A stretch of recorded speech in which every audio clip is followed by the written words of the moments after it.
to you than the air you breathe. Keeping it pure and clean is too important to leave to anyone but yourself.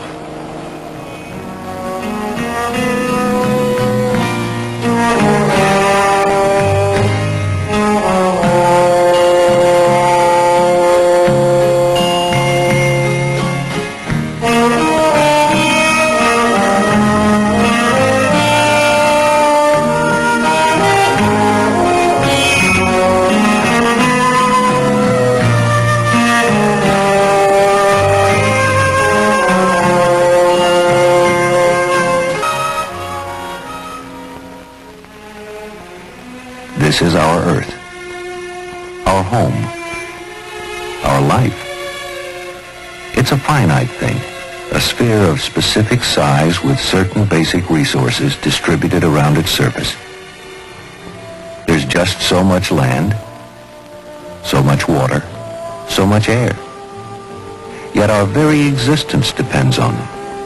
As we have progressed as a people, as we have had our children, built our homes, tilled our fields, erected our factories, and driven our cars, we have taken liberally of our Earth's resources. And we've scattered our waste products, often without wisdom or restraint, without consideration of the effects on the quality of our lives or the lives of our children. We have raped our land, fouled our waters, polluted our air, and through all this we have said we are free men, and free men have the right to use resources as they choose. Now, today, we know better.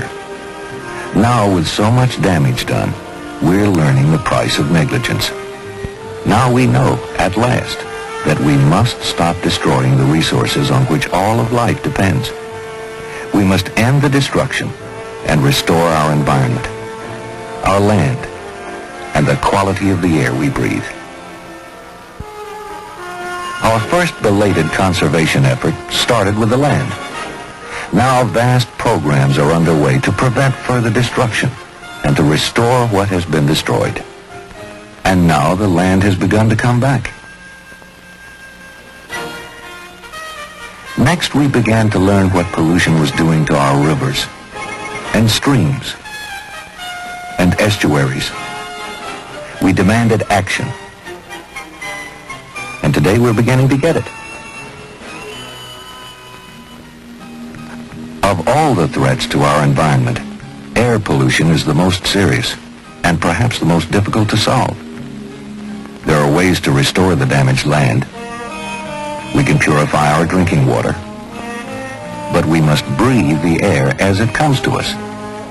And every day it comes to us more heavily burdened with harmful and sometimes dangerous pollutants. The problem is more than the stack-belching smoke. That's the part we can see, and the easiest to prevent, when we decide to prevent it.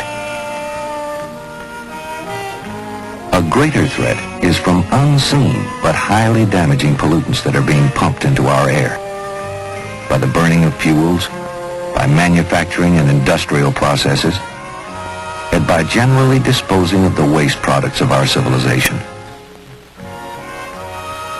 Pollutants in the air harm our plant life. They cause deterioration of our paint and metal, stone and cement.